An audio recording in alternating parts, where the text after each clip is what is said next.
There. I was asked the other day in the microprocessor class for hints on the final exam. This right here is a big set of hints right there. The final exam questions are going to look just like these midterm questions right there. Some of the same questions may show up on the final exam at there. That's not unusual for classes that I taught in the U.S. and most U.S. courses, that a final exam is typically, you would give 3 midterm exams, but here I only give 1, but you would give 3 tests near there. And the final exam would take questions from tests 1, 2, and 3, and then a couple questions on the material since that there. So this is basically questions over the first 2/3 of the course, and there'll be 1 or 2 questions added at there. And I actually shortened these, so let me kind of go through these solutions right here. Now, as I mentioned, we'll meet on Monday. Monday, I'm not sure exactly what I'll be doing, but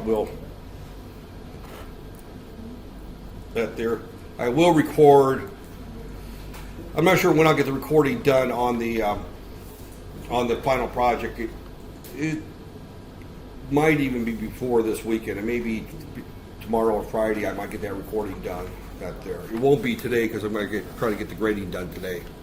This afternoon. I'm going to seek out. Okay, let me go through the questions. Number 1, list the 3 major differences between a microcontroller and a microprocessor. There's more than 3 differences. One is a microprocessor is typically used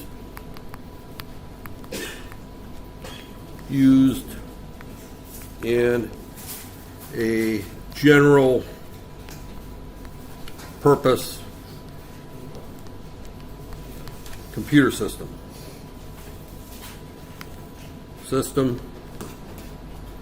A microcontroller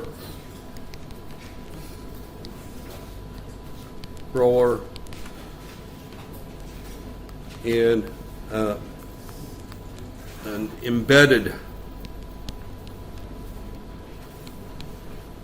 system. That's probably the big difference. Is microprocessors are used in embedded systems that they're single application, single use. A microprocessor is used in things like cell phones, desktop computers, tablets, things like that. Now, there's exceptions to that rule. Another difference is microprocessors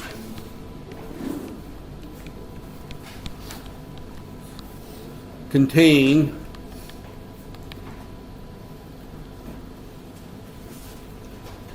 no RAM, I/O ports, clock generator, or comma dot. In other words, embedded a microcontroller controller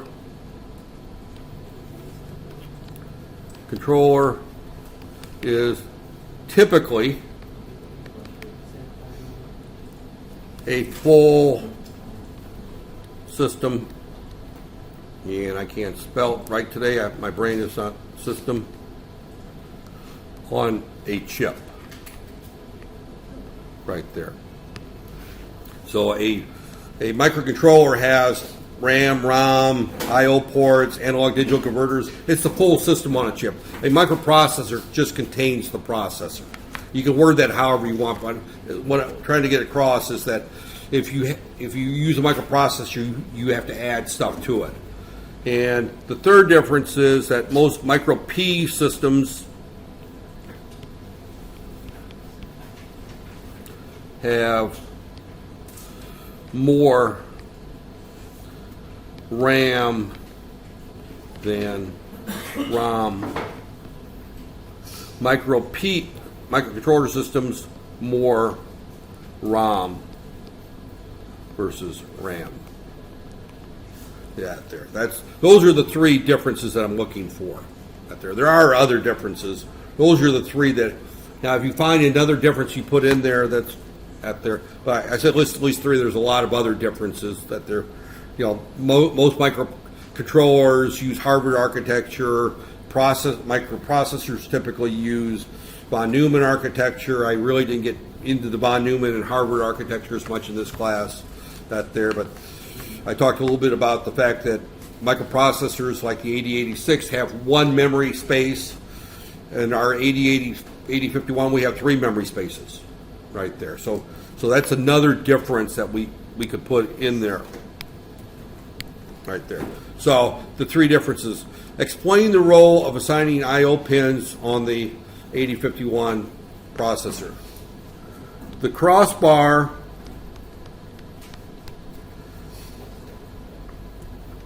is a multiplexer. I didn't give this terminology before, that routes I/O from the onboard. Now, it doesn't have to be worded this way, but the message has to be there. Onboard peripherals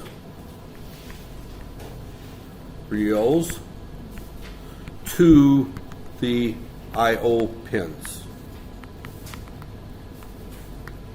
It is needed because there are more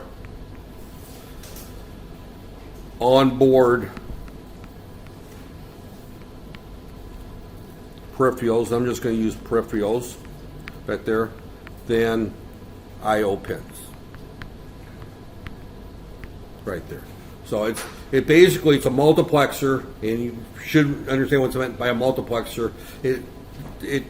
Here's the processor. It's got a bunch of pins coming out of it. Here's the I/O right there. It decides how these get routed to these pins right there. And you can use some of the peripherals on the 8051 at one time. You can't use all of them. You can use up to 20 I/O pins, ports 0, 1, and half of 2 right there. You can use up to 16 analog pins. You've got the 3 serial interfaces. We haven't talked much about the 3 serial interfaces there, but you got the 3 serial buses that come out of that. You can also set up as external memory controllers there. So you have all kinds of applications that you can use these I/O pins for. And the job of the crossbar is to determine which ones you're going to use and how they're going to be routed to the pins there. So without the crossbar, you can't use any of the pins. It has to be enabled there. And what it basically does is it acts as a tool to route pins coming out of the various onboard peripherals. And as you recall, there's a lot of them, right? As a matter of fact, you should recall, because the test will probably have a couple of them on that there. So, okay. Question 2 was, there are in figure 1, it shows multiple clocks. In particular, it shows it has 2 internal clocks. So it has a 24.5 megahertz and a 80 kilohertz clock. Lists 2 reasons that they're, plus you can use external clocks right there. So we have a clock selection. So you've got 3 different clock options right there. 3 different clocking options. One is 24 megahertz internal. One is 80 kilohertz internal, and the other is CMOS. Lists 2 reasons why you would use an external clock instead of the internal clocks. The most obvious one is the internal clock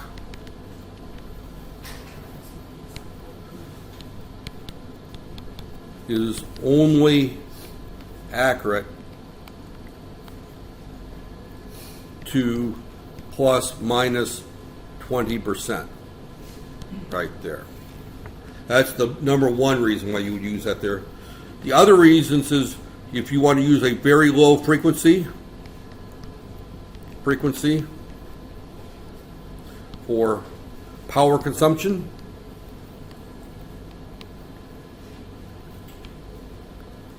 Another reason you might is to obtain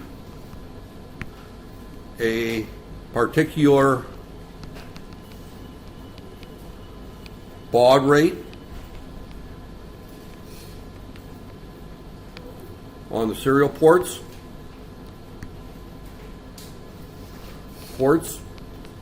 And by the way, while we're working on the final project, I will still have lectures where we're covering some material because I have to talk about the serial ports yet. That needs to be discussed there. So, and another, that's 3, and to synchronize multiple processors. So I list the question was list at least 2 reasons. I gave you 1, 2, 3, 4 reasons why we would want to use that there. I said list. Actually, I had that worded list at least 2 reasons, but I was rewording this there to match our particular format, so I left the word. The question should have been just list 2 reasons, but there's actually 4 reasons that I could think of off the top of my head where you would use an external clock right there. The second part of that, explain why you would use the 80 kilohertz versus the 24.5 megahertz clock. That one only has one answer, and that answer is to save power. Right there. You know, CMOS consumes considerably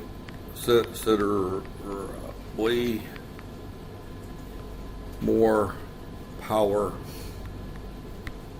at high frequencies. Right there. Right there. So the only reason you would use the 80 kilohertz is if you're going into an idle type mode where you want to just basically leave the processor running, but it's just checking the ports and just waiting for something to happen or waiting for an interrupt. It's in an idle mode right there. So that's the main reason why we would use right there. And this is actually going to be fairly short. So, all right. There, figure B shows a typical 2x16 display. We went through the lecture where we talked about this. We have not done a lab on this one yet. Not there. I've given the 3 LEDs that I've got to the tech, and hopefully she's got the pins wired on them before Monday, and we can go through and hook this up and see what happens. I'll probably just do like I did with the keypad. We'll just do it and see what happens. If it don't work, then it doesn't work. Out there. We'll at least go through the process, and you'll watch as I copy the code and try to fix it out there. So, okay, it's got list the purpose of these 3 pins out there. All right, we've got 3 pins, RS, RW, and E that there. The RS is basically you're selecting between a command or data right there. Now you would normally you would give a command and then you would follow it up with what the address is. So you would the RW is whether you're reading the display or writing to it.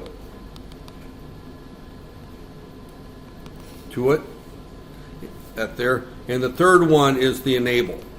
Now typically the way that timing works is that we take the enable and we pulse it, and these lines have to be active along with the data lines all at the same time. That there. We will go into more detail. The only thing I asked on this one is what these 3 pins are for right now. And you should have, when you're taking the final, you should have had the notes from that. I referred to a website, as I recall, that explained how that's done there. So, out there. But basically, I'm just asking for the purpose of those 3 pins. When we go through I went through this program in the class. I stepped through the program how it's done, but I didn't go into detail. When we do the lab, we'll go into more detail. Then the last problem is one that we did a short lab on, but we didn't spend a lot of time on it. That there was we had a lecture on it, then we did a lab with it. Is I talked a little bit about what is meant by an SAR, analog digital controller, and this is successive, and I won't be able to spell this. Successive approximation.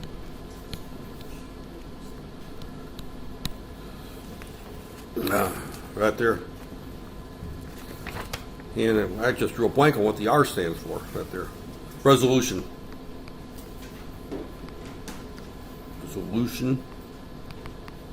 Resolution converter. And basically what it's doing there is I put the block diagram in here, we have, and let me draw it a little bit different,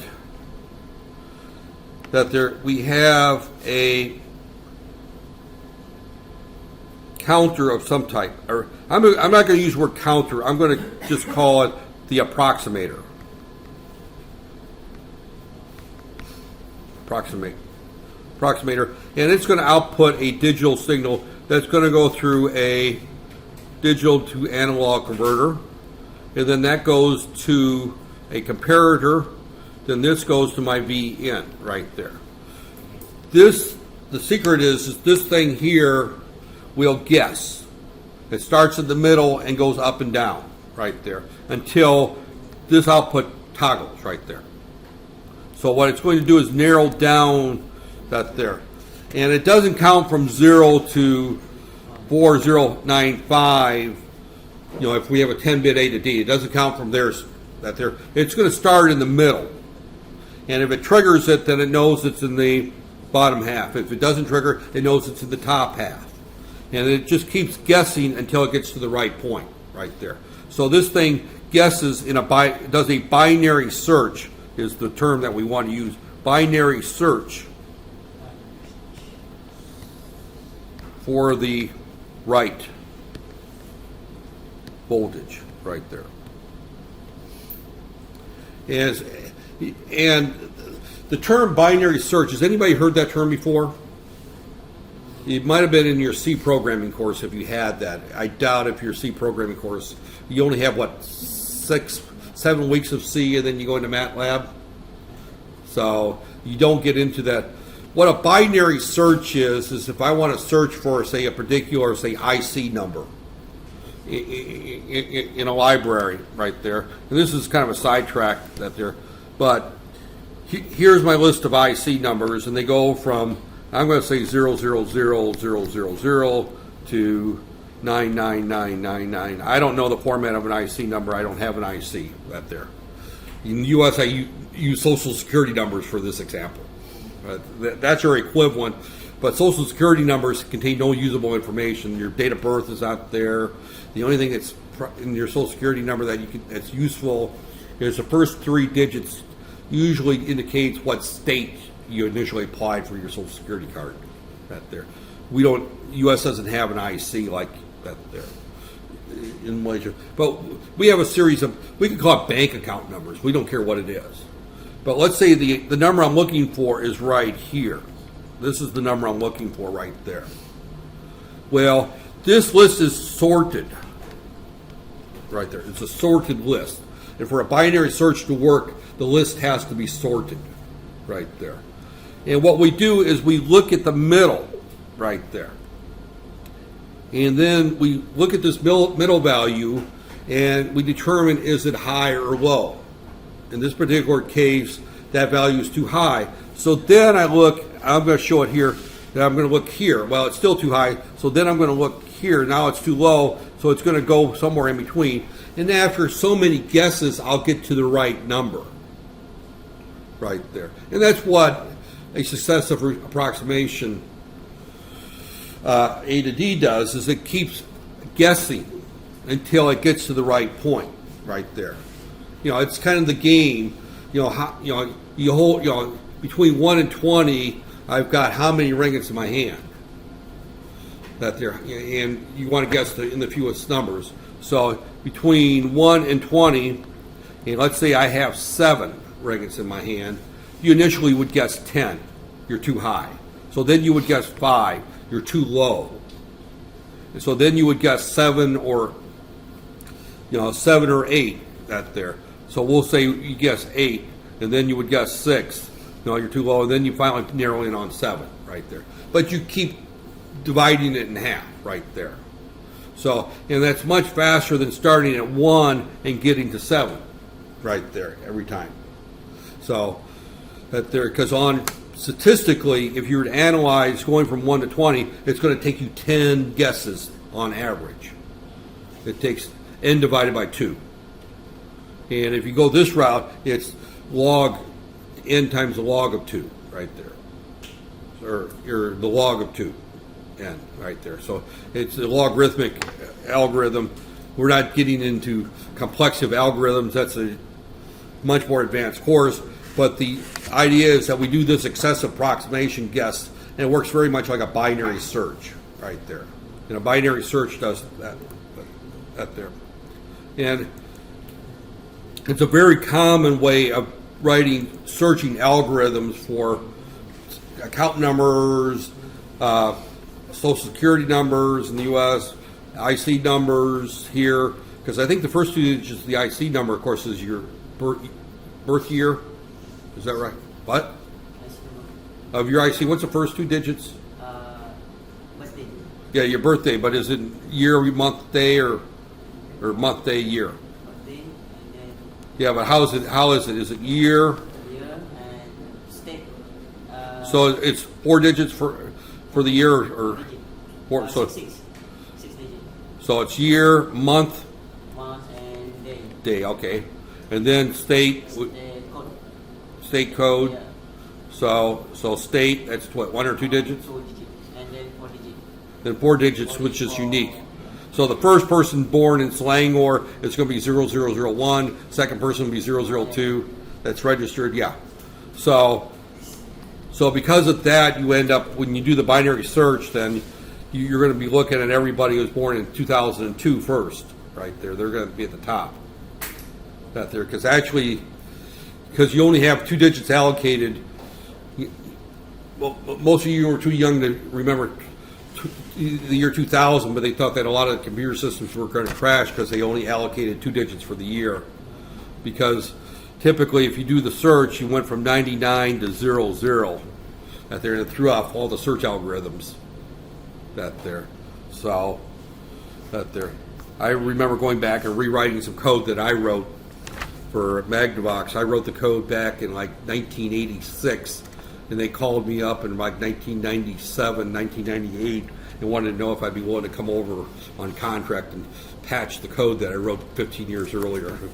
That there, simply because I had some dating sorting things out there, and the idea was that since I wrote the original code, it'd be easier for me to make the patches than someone who hasn't seen the code before to try to find the patches. There. It took me all about 30 minutes to do the patch. That there. So, okay, but that there. Okay, again, referring to Figure 1, it's very similar. We have. How can we have 8 analog? Actually, it's 16 analog pins. That's a mistake on the test. It should be 16 analog pins when we only have 1 ADC. And the answer is very simple. The 80, 51, F80, 51, C850, 850 uses an analog mux right there. That's the only thing you need to say right there. It just uses an analog mux. The answer is actually in the drawing, which says flexible pin muxing. That there. So all that simply says that if you looked at the full drawing, you have all your various inputs, and then you have the mux, and then you have going to your ADC right there. 0 right there. Our particular one only has 1 analog. That there. So that's the only thing we're looking for that on Part B. Part C is You're in 12-bit mode. V references that is 3.3. Calculate the number you would expect to see if the input voltage is 1.25. Right there. So what we have is 1.25 divided by 3.3 volts times, and this is 12 bits, so this is going to be F, right? Right there. So we put a 0 there, is equal to, and as it turns out, our calculator requires that I put it in standard notation. So first off, 12 bits right there, hex 1, 2, 3 is 4096, 4095 right there, 4095. So I just did that so that you see where the 4095 came from. So I do 1.25 divided by 3.3 times 4095 equals 1551. 1551, and so we would see 60F. 60F is what we would see right there. Hex is what we would see when we read the A to D.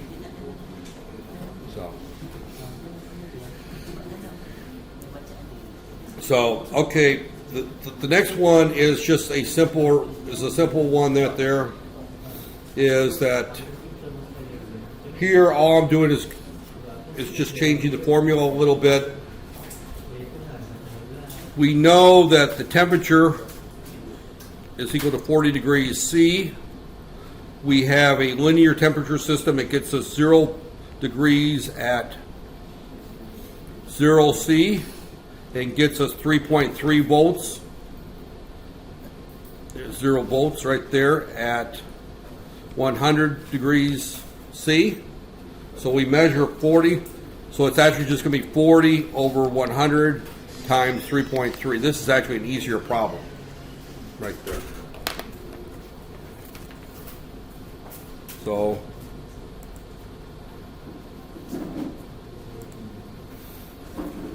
$40 divided by 100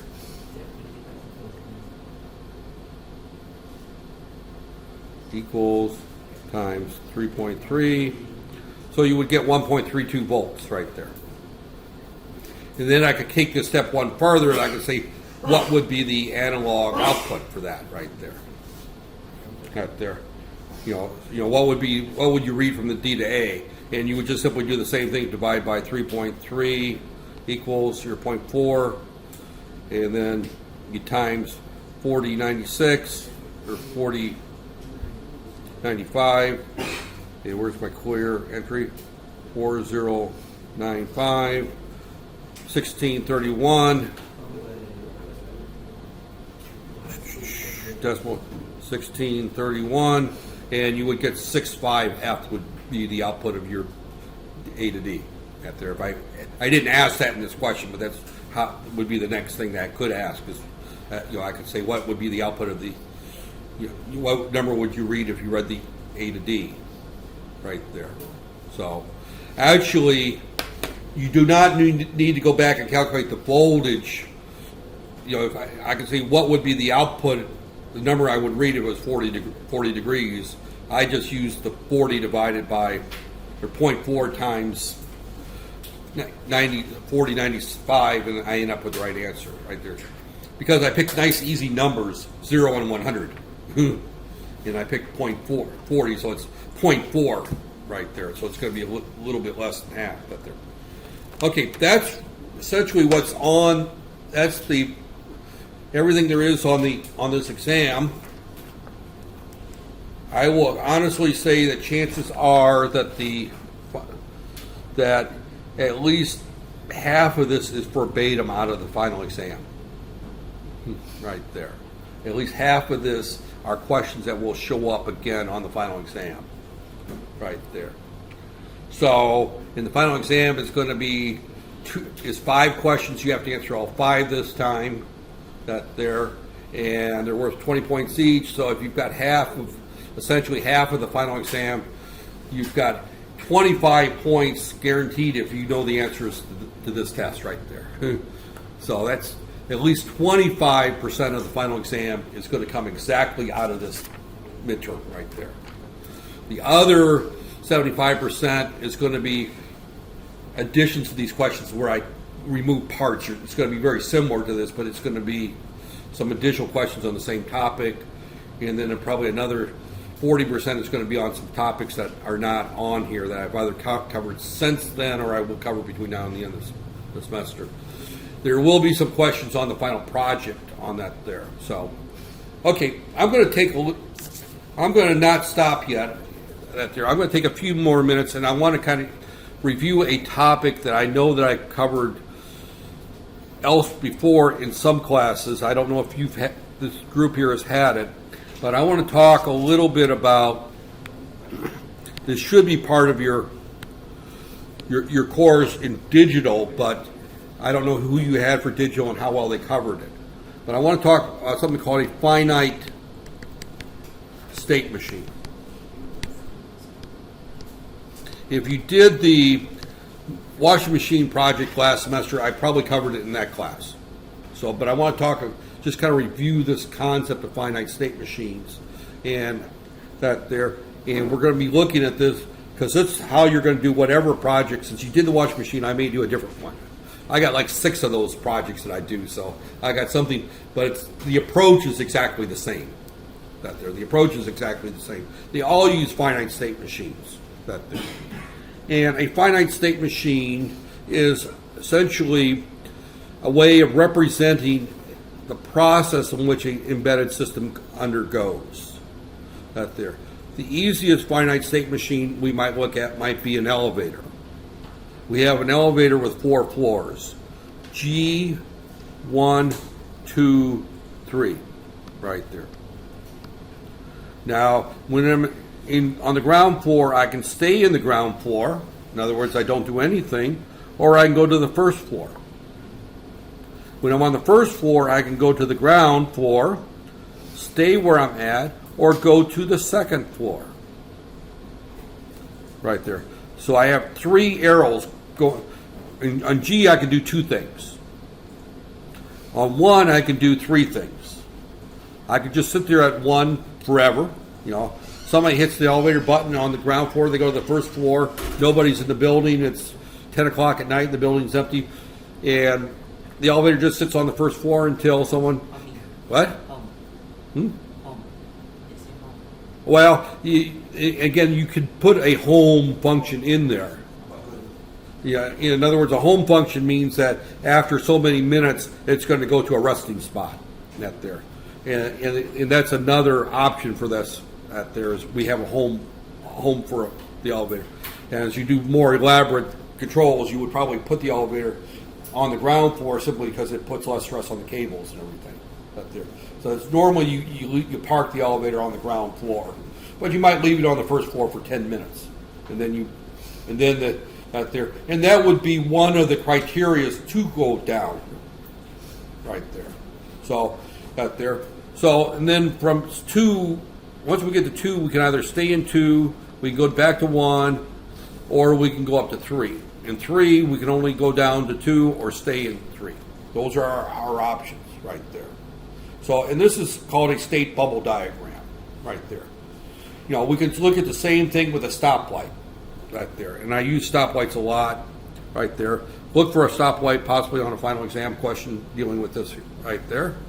I like to use stoplights for that there. Or you might even see a washing machine short version or that there. But a stoplight has, you know, here's my stoplight. And we're going to pretend this stoplight is in North America and not Malaysia. And the reason I'm going to say it's in North America is because I'm going to assume that I've got a street that goes north, south, east, and west right there. And the reason I say I'm pretending I'm in North America and not Malaysia because I've discovered here that the roads go like that there. Not picking on Malaysian roads. they're probably designed by British architects, because in the UK they do the same thing, and in France they do the same thing. The UK and France makes sense because these roads were designed before there were cars. But if you go to most North American cities, you'll find that they're laid out in a grid pattern, right there. So if you go, especially you go to say like New York City, you've got all the streets running east-west, and then all the avenues running north-south. So the corner of 5th and 6th would be, this is 6th Avenue, and this would be 5th Street. And I can't remember which is the avenues and which is the streets, but I could have them reversed. But there's a nice, neat pattern to them. There are planned streets that came around. So most American cities have this type of layout, at least in the town center. So I can use this north-south. And the reason I use the north-south description is it makes naming our states easier. So when we look at a red light right there, a stoplight, let's assume it's a very simple stoplight right there. And I know that they work differently here. I'm going to just assume that it's a standard stoplight with no turn lanes or anything like that. It's just a very simple right here. We've got north-south right here, and that's the lights that are here and here and control the direction north and south. And they can either be red, yellow, or green. And then I've got two more lights on the east-west side, that when this is red, the cars going east and west will stop, and the cars going north and south have the right-of-way. And that there. So yellow, red. So that there. So we would normally have, in such a situation, we would have basically 4 states. That there. If we start out north-south, it's got the right-of-way. North-south is green. Then north-south goes yellow for a short period of time. Then the east-west gets the green light. And then the east-west gets the yellow light. Then it goes back to the north-south. That's a fairly standard pattern right there.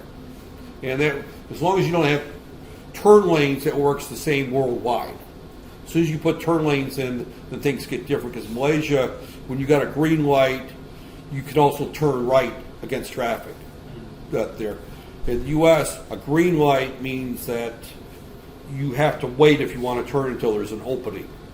And they have a green arrow that there. So the lights work a little bit differently. I haven't quite figured out the lighting system here. So I just know that if I got a green and I want to turn right, I can go ahead and go. There. I don't have to wait for an arrow. You don't have turn arrows. There. So there. But again, I won't get into that in this discussion right here. But this is a fairly straightforward type problem. And again, what we would look at right here is we would have our 4 states right there. Now, normally what we would do is when we look at this in a bubble graph, we would do north, south, green, and we would wait here for so many seconds. We would have a delay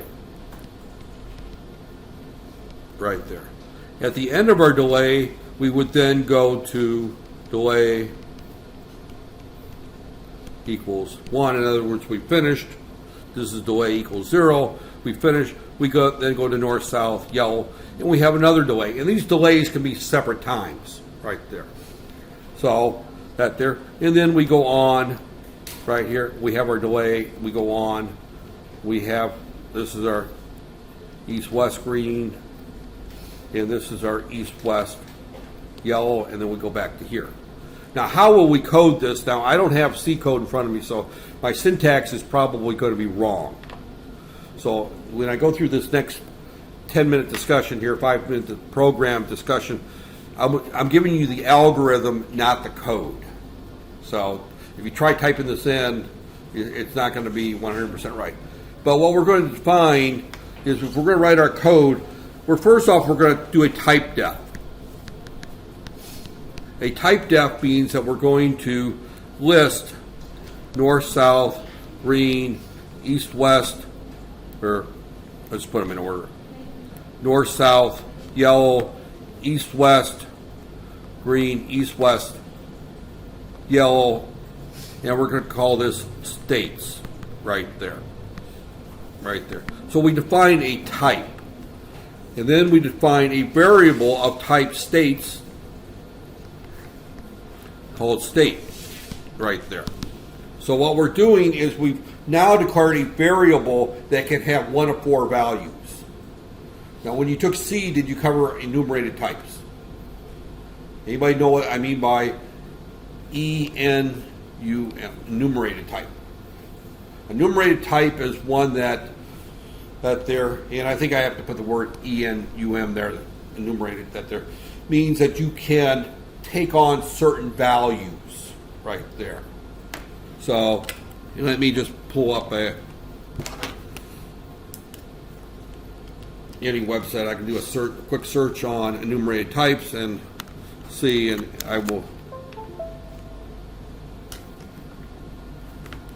get the right syntax so that at least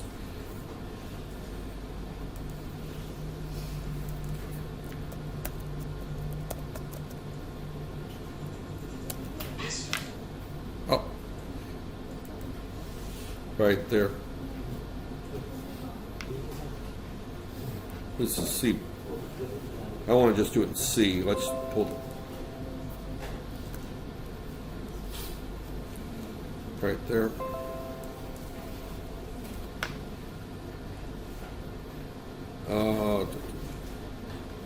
And yeah, okay. All right, so there's the right syntax right there. Right there. So it's not type def. Where did I get the type def from? Oh, that's from VHDL. That's my problem, is I was covering states in VHDL 3 or 4 days ago, and the syntax there uses type def right there. So this uses enumerate. So as I said, my syntax is wrong right there. This should just say ENUM, enumerated type right there, and then color, and then it would be, I got this, the syntax, and I said I don't have the syntax in front of me. I'm probably going to botch it up, and I definitely did. States right there. And normally states that there, and then this is the type. Usually they capitalize this right here to S states right there, and this would be capitalized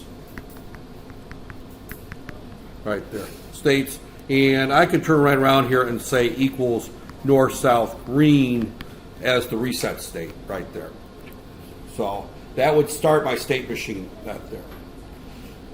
So then what I would do is then I would then have a function that I'm going to say exists called delay.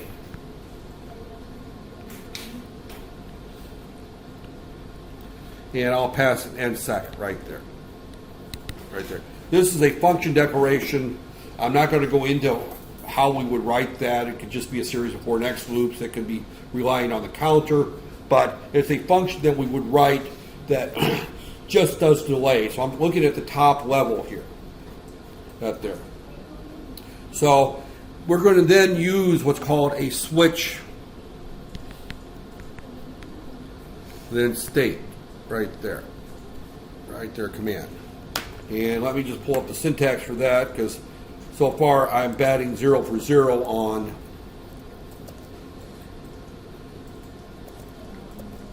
switch case right there. Right there, get the right switch statement right there. Get the right syntax right there for that. So that is the switch, the expression for that there, how you would handle this right there. So what you would basically do in your code is you would simply go through and you would handle each case separately right there. So let me bring that up again so that I can, matter of fact, I can always just copy that.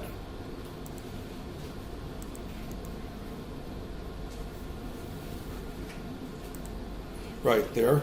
And right there. State right there. North, south, red or green. Our statements are going to be fairly simple. right there. Lights equal, and we haven't talked about the lights yet, but we will. Let me kind of point out the lights here real quick. Our lights are going to be, we're going to put our lights here, and we're going to assign our lights to port 1 in our particular case, and we're going to put the north-south here, red, yellow, green, east-west here, right there, red, don't use red, yellow, green, right there. So our lights are going to be, if I do it that way, is going to be, we want our north-south light to be green, so that's going to be 0x1, and we want our other one to be red, so that's going to be 4 right there. So do you see where I get the 1, 4 from? I define the lights right there, and we would have somewhere up in our code right here, we would define lights as being at port 1 right there. So we would have our, up there, I'm just going to put a comment that there, we need to define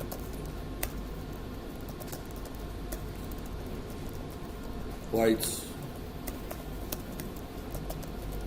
and I can't even spell lights, to be at port 1.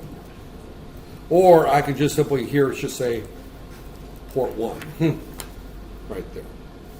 I could just simply, don't bother, I could just say port 1 equals 0x14, right there.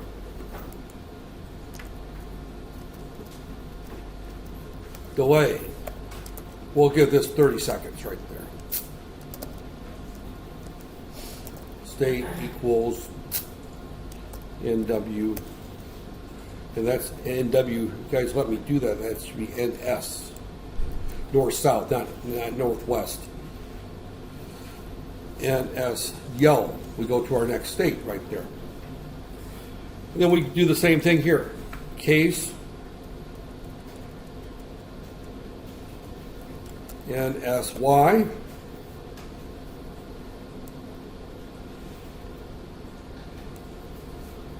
Port 1 equals 0x. Now in this particular case, we want our yellow light to be on, so it would be 2, 4. Right there. Because as you look at this format, it's going to be, if your green light is on, it's going to be a 1. If your yellow light is on, it's a 2. And if your red light is on, it's a 4. Right there. So it's actually fairly easy if you set it up this way. Right there. Now I may tell you, that on a test it may be different, and then you have to figure out which ones they are. I set it this way to make it easy. Right there. So, but I'm losing ports 1.3 and 1.7 aren't being used. They can be used for other things. Right there. So, okay. There, and then our next state is going to be EW green, right there. And we forgot to put our delay in. Delay, we'll give 5-second yellow. Is that long enough? Everyone runs the yellow light anyway, so. That there, okay. And we would go down here and we would just, and I'm just going to copy this. Copy. Right here, and copy it twice. Right there.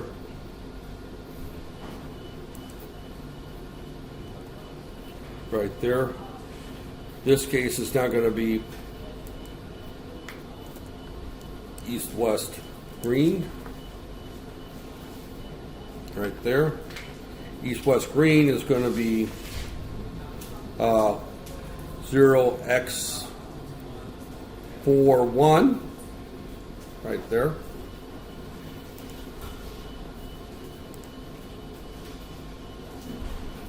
Zero x41. If we follow our pattern there. Right there. Delay. We're going to go back to a 30-second delay. And then our next state is going to be EW yellow. Right there. and then EW yellow.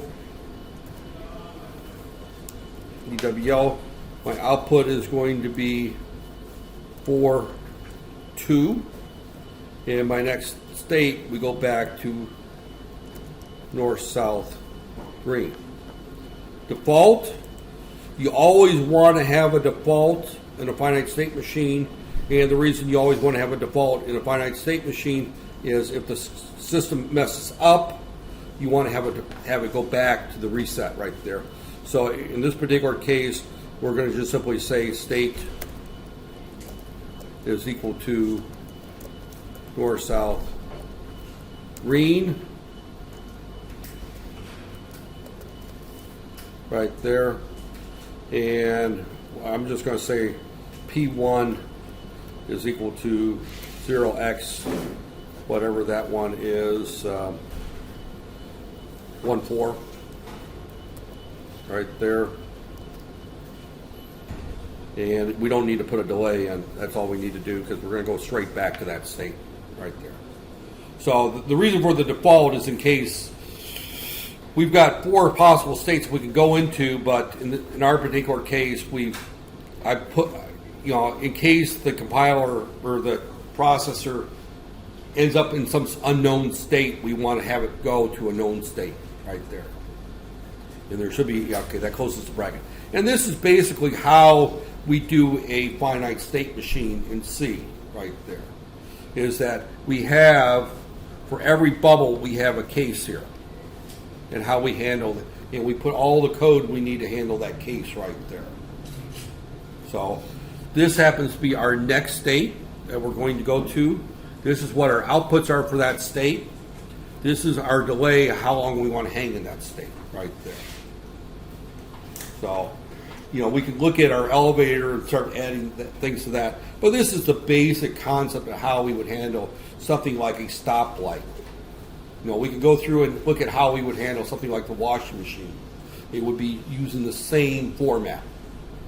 The only thing that changes on any assignment I give you on a final project is what states we have. And the conditions. Now, in this particular case, there are no conditions going to that there. In our case of our washing machine, there, I'm just going to paste this down here and just talk briefly about right here. We would have, for example, case here. I'm just going to say our case is fill. We're in the fill mode. We're filling our washing machine with water right there. So our port is equal to whatever. This is our output. We won't worry about this. We would not have a delay if we're filling a washing machine up with water because we want to stay in this state until full is high, right? So we would say if full is equal to 1 right there, or we could just say if full is defined as a bit, assigned as a port there.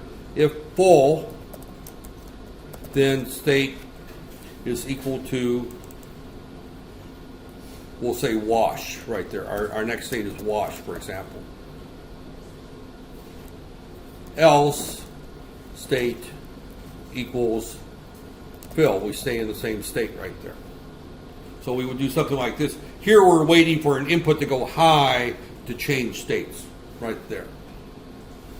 So this is how you would handle something like that there.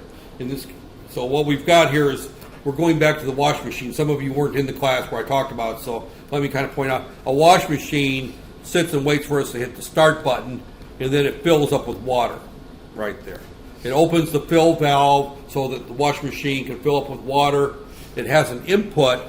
This is an input that's attached to a float or a sensor. When the wash machine is filled with water, we want to shut off our fill valve right there, and we want to start the agitation motion to start washing our clothes. So this particular structure does that. We're in the fill mode. This is our outputs. We don't know. I haven't defined what our outputs are, but we can say fill valve equals 1. In other words, open the fill valve right there. Or whatever. We assign our outputs right there. I don't want to get into that. I'm just trying to get into the structure. But then we say, if full, then we want to go to wash. Now, when we go to wash, we're going to close the fill valve that's there. Or we could close the fill valve at this point here. If full, then bracket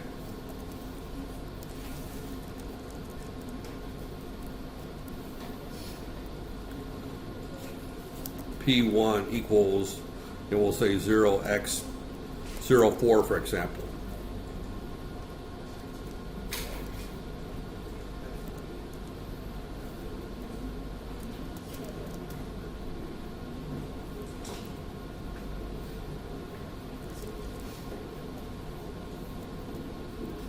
Right there. So we could do it something that looks like that right there. So in this particular case, I changed the state and then I closed the fill valve at the same time. Right there. So as we go on and we talk about the final project, we're going to be using this type of format right there. So it's not difficult once you understand your states, what your outputs are for what states, and what the conditions are for each to transpose. But what we have to define when we look at finite state machines is we have to define what our states are. And my pen is not working, so yeah, I'm going to stop here at this point. We'll finish this up on Monday. That there. So okay, I still talked 56 minutes.